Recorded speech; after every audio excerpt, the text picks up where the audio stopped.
Milosť vám a pokoj od Boha, nášho Otca i od nášho Pána Ježiša Krista. Bratia a sestry, slovo Božie je pre posilnenie našej viery. Čítame v Evanjeliu podľa Matúša, 27. kapitole od 57. verša takto. Keď sa zvečerilo, prišiel bohatý muž z Arimatie menom Jozef, ktorý tiež bol Ježišovým učeníkom. Ten išiel k Pilátovi a prosil o Ježišovo telo. Na to Pilát rozkázal, aby mu ho vydali.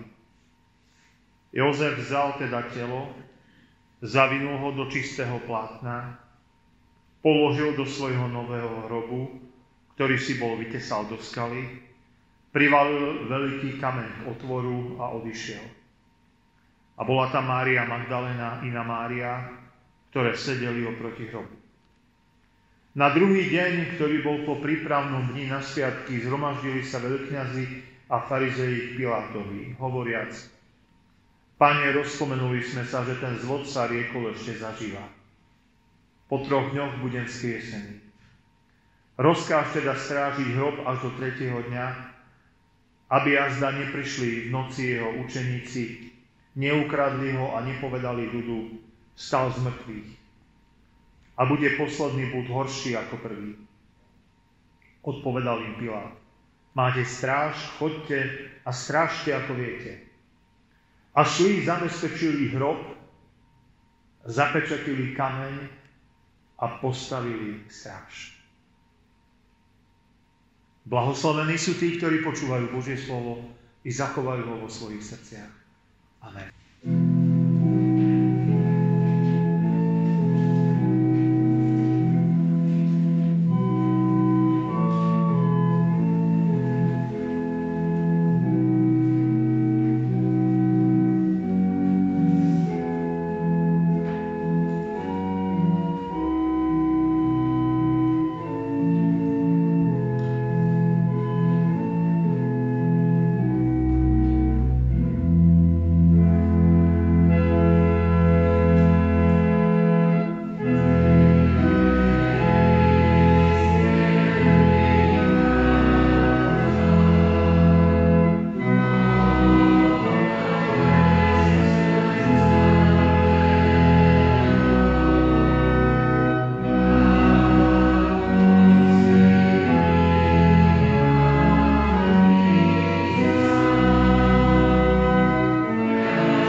pred Tebou, aby sme Ti ďakovali aj za dnešnú nedeľu.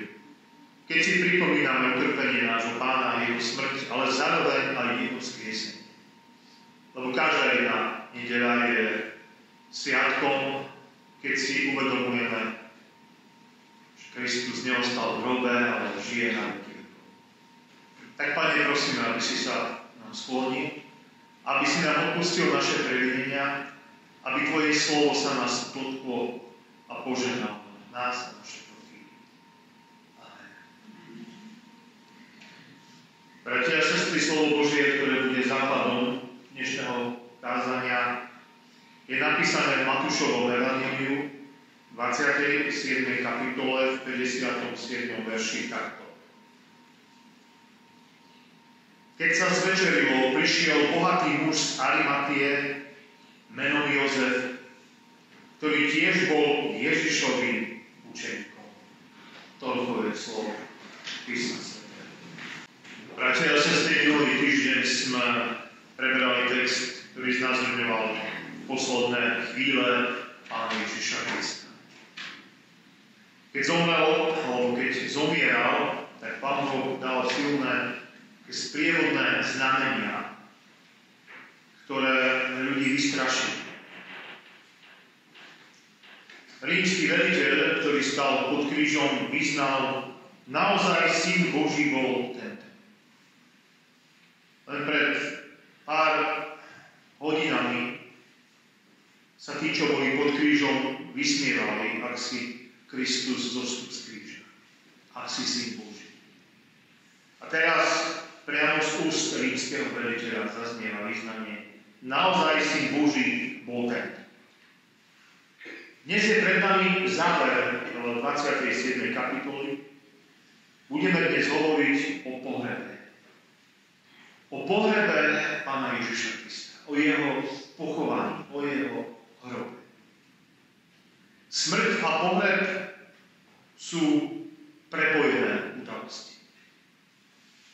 Hneď ako člen rodiny zomrie, tak zvyšok rodiny napriek zármutku začína hneď pripravovať pohreb. Je to taká tradícia v rôznych kultúrach urobiť ten pohreb dôstojne a prejaviť tak česť a úctu tomu zostupu. Pán Ježiš však umiera ako odsúdenec. Umieral medzi tými, ktorí ho nenávideli, ktorí ním pohrdali, ktorí ho potrupovali aj počas umierania. Ťažko čakať, že by títo sa postarali o nejaký dôstojný pohreb nášho Pána. Ale Pán Boh sa o to postará. Kľúčovú úlohu zohral jeden neznámy muž, ktorý teraz vystupuje z tieňa a prichádza na scénu. Keď sa zvečerilo, prišiel bohatý muž z Arimatie menom Jozef, ktorý tiež bol Ježišovým učeníkom. Je možné, že je niekto bohatý a zároveň je učeníkom Pána Ježiša Krista. Veď Pán Ježiš varoval, že nemôžete slúžiť Bohu aj mamonu. Hovoril, že bohatý človek ťažšie príde do Božieho kráľovstva, ako ťava prejde uchom. Potom apoštol Pána Ježiša hovorí, že koreňom všetkého zla je milovanie peňazí. A tu zrazu čítame o jednom bohatom mužovi, ktorý bol Ježišovým učeníkom. Bohatstvo a viera sa nevyučujú. A hneď na začiatku dejín Božieho ľudu vystupujú traja bohatí a zároveň hlboko veriaci ľudia. Naši pravcovia vo viere Abraham, Izák a Jákob. Pán Boh sa aj nazýva ako Boh Abrahama, Izáka a Jákob. Všetci títo traja mali hlbokú vieru. Všetko sadili na jednu kartu, dôverovali celým srdcom Bohu. A všetci traja boli bohatí, hoci niekedy ich bohatstvo vyselo na lásku. Tak Izák kvôli hladu sa musel presťahovať do cudzej krajiny, kde hrozilo, že ho oberú všetko. A Jákob, keď utekal pred hnevom svojho brata, tak utekal tak, že mal iba jednu palicu, iba s tou jednou palicou prekročil Jordán.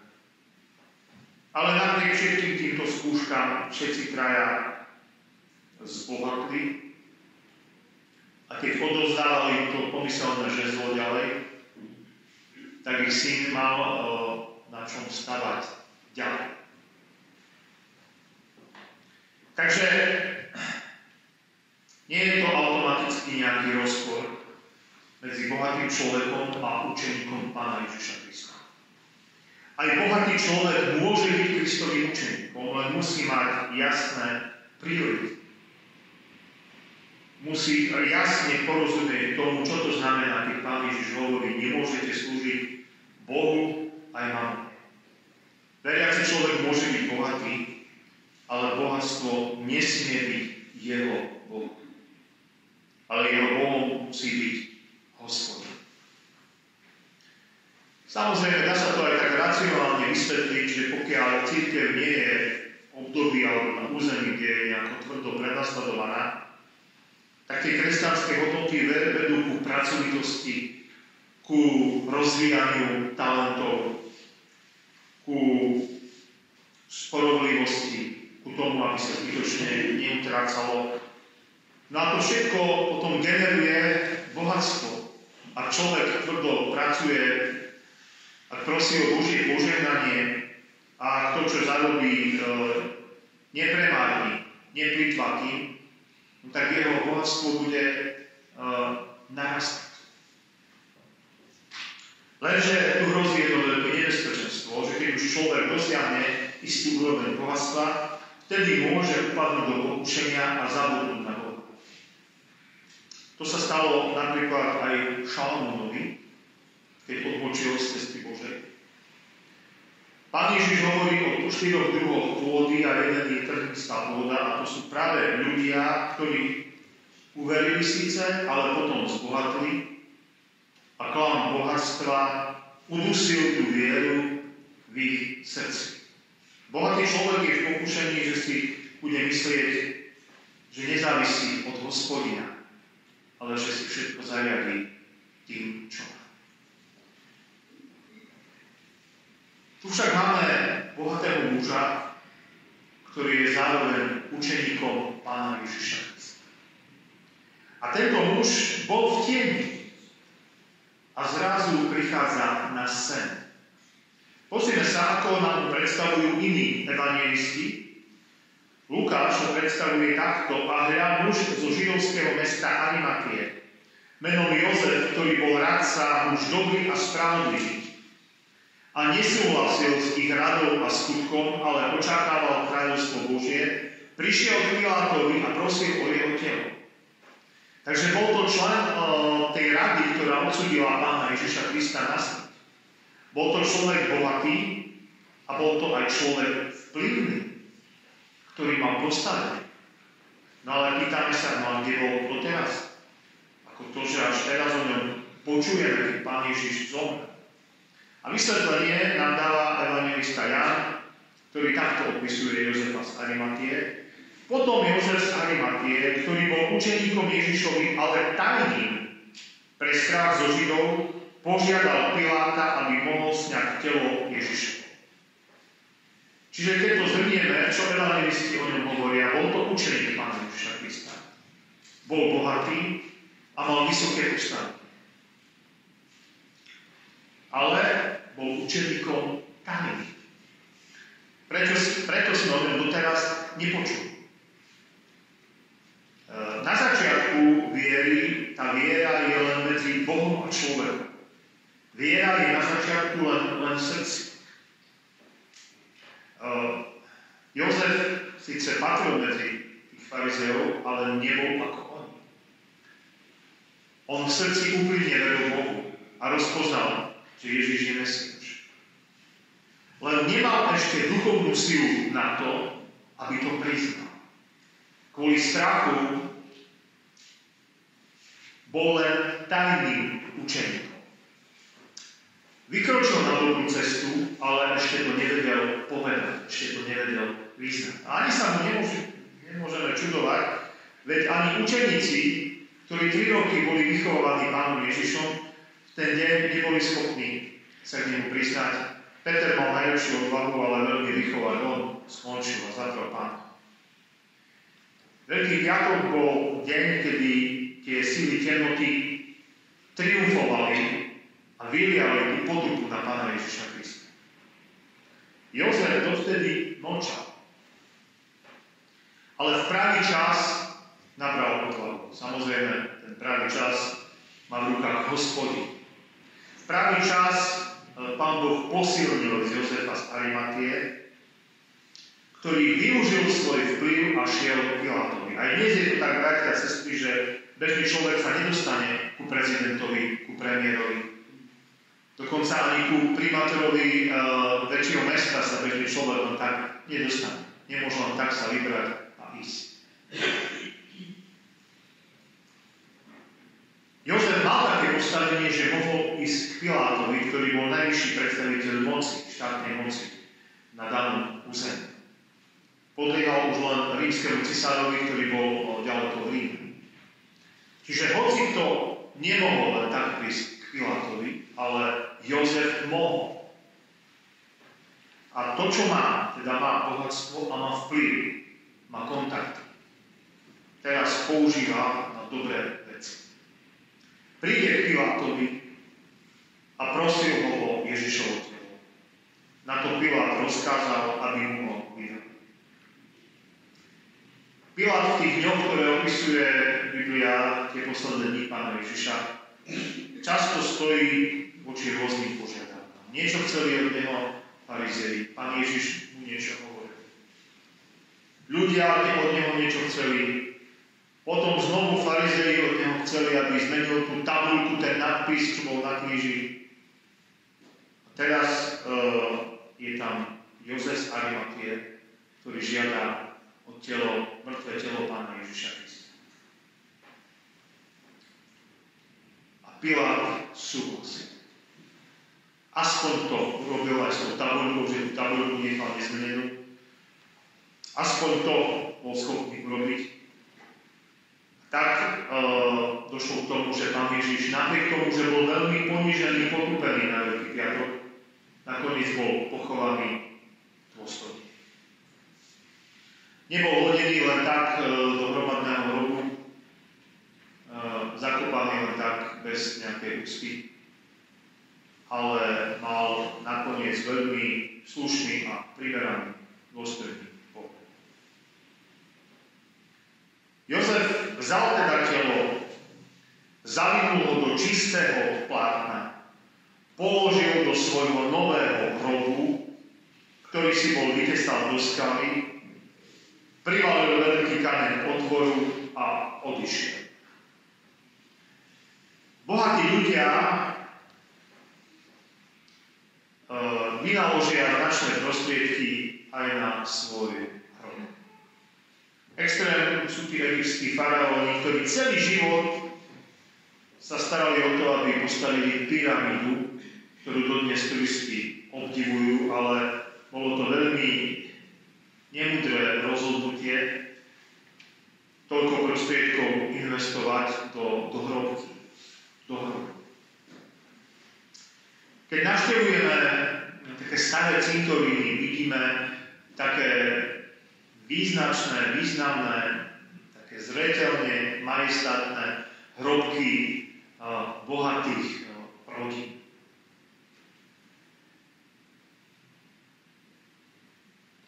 Aj v bežnom živote to bolo tak, že tá povojnová generácia tých povojnových rokov, tie hroby boli veľmi jednoduché, skromné, ale potom ako rástla životná úroveň 80. rokov minulého storočia prišiel ten trend, dať si urobiť hrobku ešte zaživa. A aj s pekným náhrobným kameňom, kde bolo napísané meno toho ešte žijúceho človeka, rok narodenia, a niekedy prešlo aj 20 rokov a tá hrobka už začala chátrať, tak ešte druhýkrát ten človek zaplatil za obnovu toho svojho hrobu. No a samozrejme ľudia majú ten trend jeden druhého dobiehať. Takže keď jeden si dal urobiť, mal možno 50 rokov a si už dal urobiť pekný hrob, peknú hrobku, tak aj ten druhý sa mu chcel nejako napodobiť. No a potom tí bohatší sa snažili to ešte nejako prečiť. A Jozef z Arimatie investoval veľa do svojho hrobu. Lebo bol to hrob na dobrom mieste a bol to drahý hrob. Bol vytesaný do skaly. Neboli žiadne zbíjačky, žiadne mechanizmy, ako máme dnes. Čiže bol to hrob na vysokej úrovni. Ale teraz je pohnutý tým, čo sa stalo, a je ochotný dať svoj hrob pre Pána Ježiša Krista. Vtedy učeníci Pánovi boli tak ochromení, oni nečakali vzkriesenia. Ešte ani tie odvážne ženy, ktoré boli pri Pánovi Ježišovi do smrti, nešli ku hrobu v nedeľu ráno s nádejou vzkriesenia.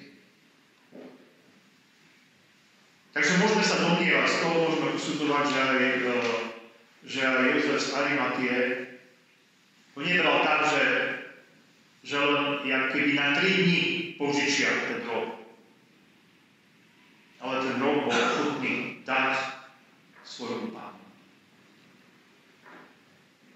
Toto je ďalšia taká pozitívna vec. Prvá je tá, že nabral tú odvahu a priznal sa k Ježišovi. A druhá pozitívna vec je jeho štedrosť. Poznáme príbeh o chlapcovi, ktorý dal Pánovi Ježišovi 5 chlebov a 2 rybičky. A poznáme príbeh o tom, ako chudobná žena dala Pánu Bohu 2 haliere, chudobná vdova. Ale keby Jozef dal 2 haliere, alebo 5 chlebov a 2 rybičky, tak to by nebolo primerané. Ak človek dáva, tak mal by dávať Pánu Bohu primerane tomu, čo má. Primerane svojej pozícii. Veľkonočný príbeh má aj ďalšie takéto dávania. Niekto dá toho oslíka, na ktorom Pán Ježiš vstúpi do Jeruzalema. Niekto dá, prenajme, daruje tú veľkú miestnosť, krásnu, nádhernú miestnosť, kde prebiehala posledná večera. Ale Jozef dáva svoj vzácny hrob. A to je znakom bohatých ľudí, ktorí sú zároveň veriaci, že sú štedrí. Ale kvôli tej štedrosti neschudobne, neprídu na zem. Lebo keď človek niečo dáva Bohu, Pán Boh to vždycky požehná. A tomu človeku to nebude chýbať. A je tam ešte jedna zmienka, ktorá hovorí o tom, že Pán Ježiš mal na tom pohľade aj nejakých ľudí. Lebo keď rodina pripravuje pohled, tak jedna stránka je, aby to bolo všetko dôstojné. Aby sme zabezpečili v slušnej podobe tie potrebné záležitosti, ale zároveň tá rodina ešte očakáva, aby niekto na ten pohled aj prišiel. Aj to je prejav úcty, že teda niekto príde tomu zosnulému na pohled. Na toto boli obmedzené podmienky. Pán Ježiš čelil veľkej nenávisti. Učeníci boli vystrašení a za normálnych okolností by veľa ľudí prišlo na pohled Pánovi Ježišovi Kristovi. Ale boli tam aspoň tie dve ženy pri tom pohrebe. Mária Magdalena a iná Mária. A čítame podľa Jánovho evanjelia, že bol tam ešte Nikodém, ktorý prišiel a priniesol asi 100 funtov mirhy zmiešanej s aloe. Potom vzali telo Ježišovo, zavinuli ho aj s tými voňavými vecami do plátna, ako je u Židov obyčaj pochovať. Čiže aj Nikodém, ďalší farizej, ktorý veril v Pána Ježiša Krista, ale tiež mal dosť veľké obavy a strach. Prvýkrát tajne v noci prichádza za Pánom Ježišom. Čiže aj on tam bol, takže Jozef, potom Nikodém, Mária Magdalena a iná Mária. Čiže boli tam ľudia, aspoň niektorí, ktorí sa takto učili s Pánom Ježišom a potom iné ženy, vrátane Márie Magdaleny, ešte chceli dokončiť ten proces pomazania tela, tak ešte si to naplánovali, že po sobote, kedy bol deň odpočinku, po tej sobote ešte v prvý deň po sobote ráno, teda dnešnom, z nášho pohľadu v nedeľu ráno, prídu k tomu hrobu, ale už to nestihli, ale to je iný príbeh. V súvislosti s hrobom Pána Ježiša Krista s jeho pohrebom je tu ešte jeden zaujímavý zápis. Čo sa ešte stalo v čase, keď Pán Ježiš bol v hrobe? Na druhý deň, teda to je tá sobota medzi Veľkým piatkom a Veľkonočnou nedeľou, na druhý deň, ktorý bol po prípravnom dni na sviatky, zhromaždili sa veľkňazi, farizei, Pilátovi, hovoriac: Pane, rozpomenuli sme sa, že ten zvodca riekol ešte zaživa. Po 3 dňoch budem skriesený. Rozkáž teda strážiť hrob až do 3. dňa, aby až neprišli v noci jeho učeníci a neukradli ho a nepovedali ľuďu, vstal z mŕtvych a bude posledný blúd horší ako prvý. Toto je veľmi zaujímavé. Pán Ježiš je už v hrobe, je už mŕtvý, mohli by byť spokojní. Ale Pilát má ďalšiu požiadavku. Zase pred ním niekto stojí a zase od neho niekto niečo chce. Chcú od neho veľmi zvláštnu vec. Aby strážili hrob. Aby strážili mŕtvého človeka. Mŕtvé telo. Telo už pochované. Tí farizei a veľkňazi totiž majú lepšiu pamäť ako učeníci. Učeníci sú úplne v depresii, sú naň. Ale ich protivníci, oni si pamätajú, čo Pán Ježiš povedal, že na 3. deň stane z mŕtvych. Učeníci nemali tu nádej. Nečakali skriesenie. Ale farizei si to dobre pamätajú. Ale oni neveria, že by mohlo dôjsť k skrieseniu, ale použijem také príslovie, že podľa seba súdi teba, tak si myslia, že učeníci by mohli ukradnúť to telo a potom začať hovoriť vstal z mŕtvych. A tak by sa niečo nové do sveta roznieslo, ale oni to vnímajú tak a bude posledný blúd horší ako prvý. A paradoxne oni tu vyznali veľkú pravdu, aj keď zo svojho pohľadu. Pre kresťanov je to presne naopak. Že to nie je blúd, ale je to pravda. Ten prvý blúd z pohľadu farizeov bolo, že Ježiš je Mesiáš. A ten druhý blúd, ešte horší, z ich pohľadu by bolo to, že stal z mŕtvych. Ale pre kresťanov to nie je blúd, ale je to pravda. Prvá pravda je, že Ježiš je Mesiáš. A druhá pravda, že bol síce ukrižovaný, ale stal z mŕtvych. A to, že stal z mŕtvych, to je tá kľúčová pravda našej viery. Lebo keby nestal z mŕtvych, to by znamenalo, že bol naozaj klamár a podvodník. Ale on stal z mŕtvych. A skriesenie potom dáva význam smrti Kristovej, že ona je tá smrť, ktorá má moc všetkých zachrániť. A zároveň jeho skriesenie potvrdzuje, že je spasiteľ. A preto sa boja tí farizei a hovoria, keď sa toto rozšíri, že on vstal z mŕtvych, tak to bude ešte horšie.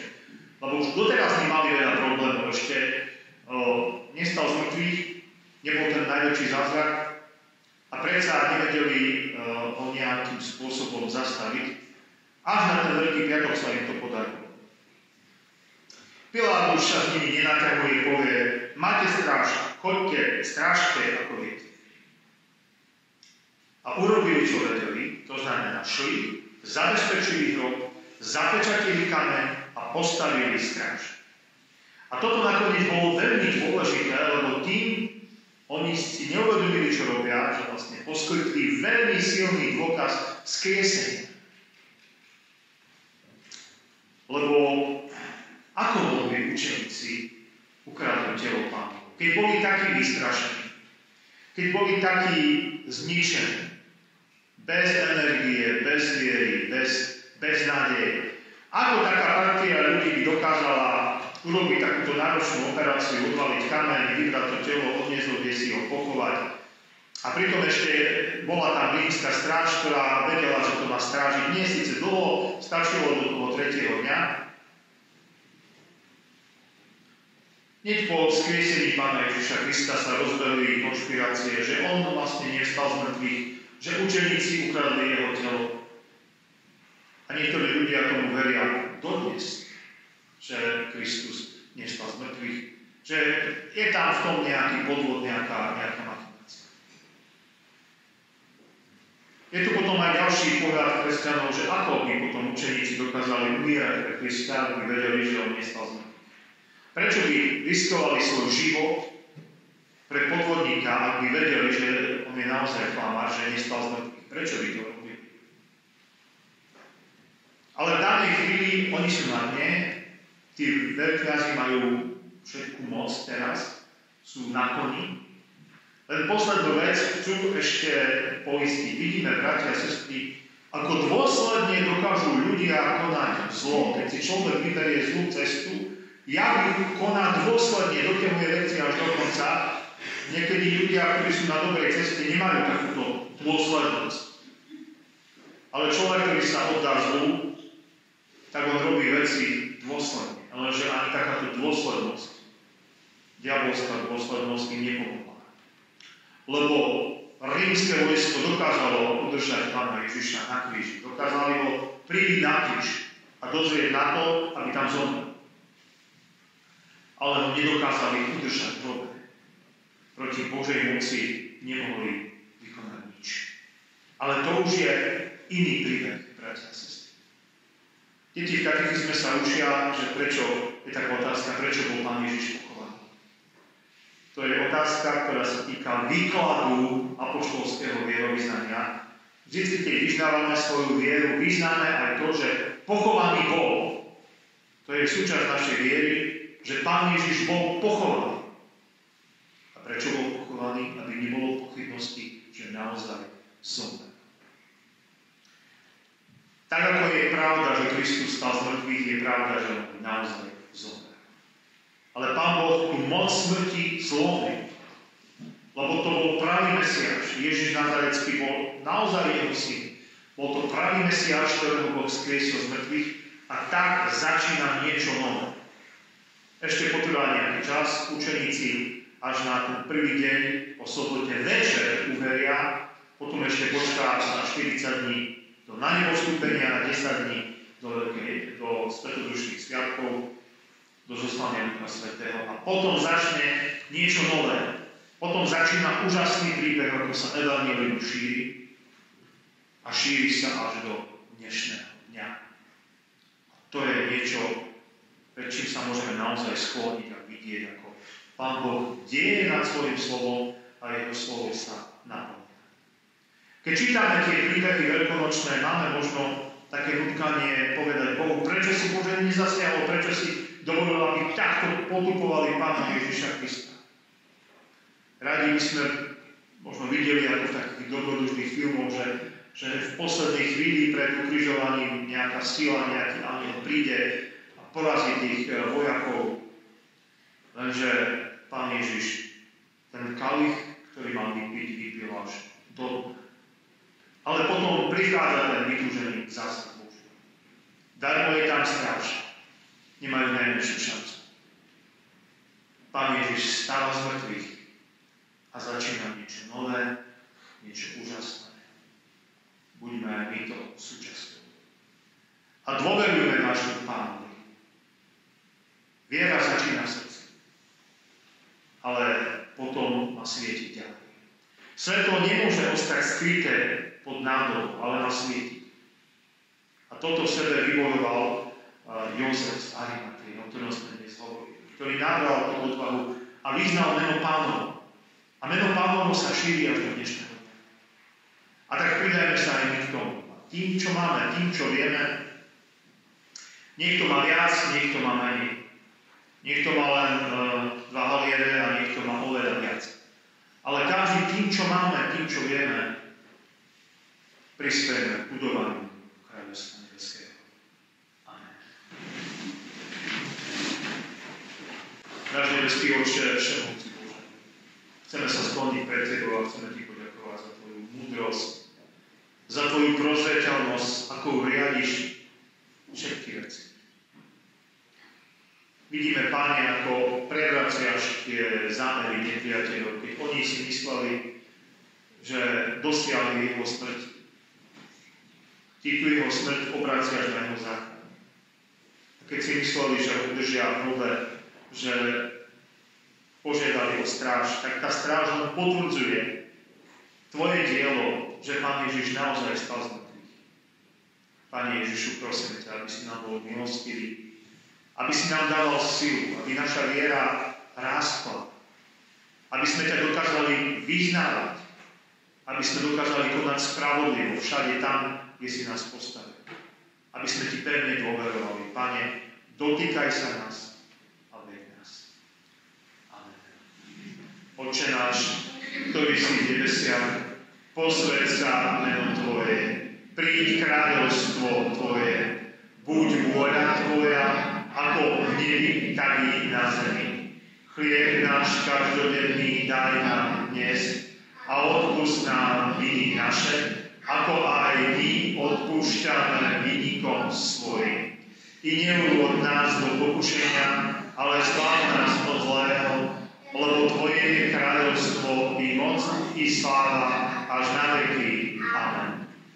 A pokoj Boží, ktorý prevýši každý rozum ľudský, ten nechá v srdci a mysle naše Kristu Ježišovi, Pánovi našom.